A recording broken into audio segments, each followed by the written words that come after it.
How to restart Google Play services if it stopped.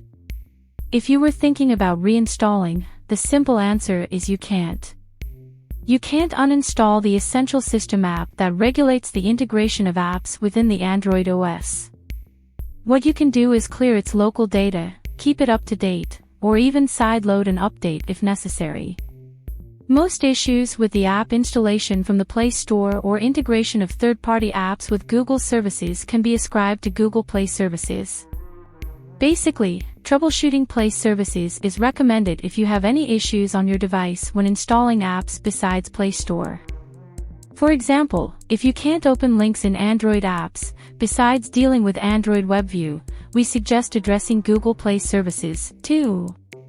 In addition, you would want to check Google Services Framework as it also, in some instances, causes issues. Here's how to reset Google Play services on Android. Open Settings. Select Apps and Notifications, Apps, App Manager or Manage Apps. Open all apps. Tap on the three-dot menu and choose to show System Processes. Open Google Play Services. Tap Storage. Then, tap Clear Data. Tap Clear All Data. Reset Google Play Services. Finally, restart your device. Alternatively, once in Google Play Services settings, you can tap on the three-dot menu and uninstall updates.